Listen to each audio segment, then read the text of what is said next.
Andito na naman ako sa point ng buhay ko na kung saan ay busy mga kamars.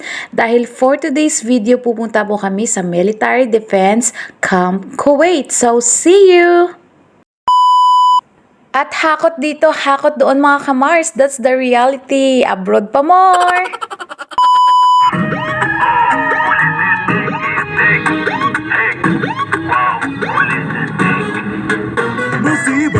شنو هذه حريقة 1 minute دقيقة سالفتها عجيبة.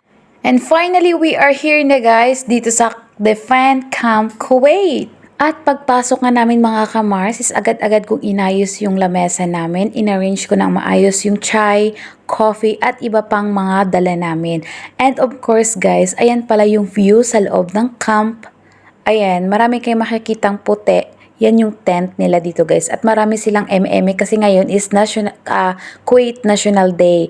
And meron ditong playground. Marami guys. So, i-upload ko na lang sa next video ko. Kakain muna kami. Kain tayo mga guys. Hindi, bitch. Nagkain po kami ng manok na may ulam. Kain na may ulam. Manok may ulam. O, diba? Ulam na. Chicken pa? San ka pa? Char! So, ayan nga po yun guys. Magla-lunch na po kami. At the same time po guys, ayan po. Hati po kami yan ng kasama ko and hindi mawawala yung coffee. Pagkatapos nga namin kumain mga kamars is pumunta po kami sa labas. At kita nyo po, mayroon mga sasakyan, yung mga old car ba? Ayan, parang sinang-unang sasakyan. So, tignan nyo guys. Ayan, ang ganda diba? Marami yan guys. Ayan. Ayan pa.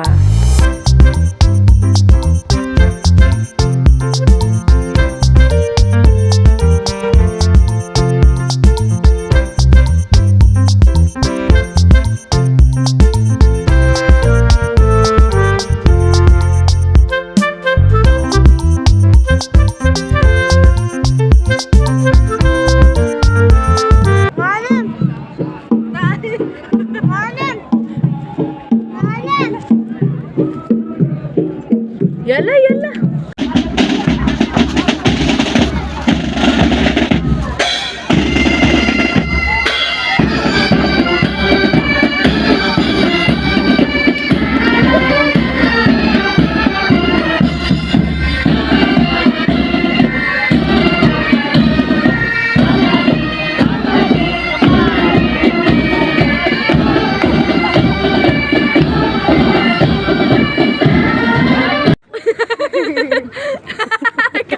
Huli, pero di kulong. Char!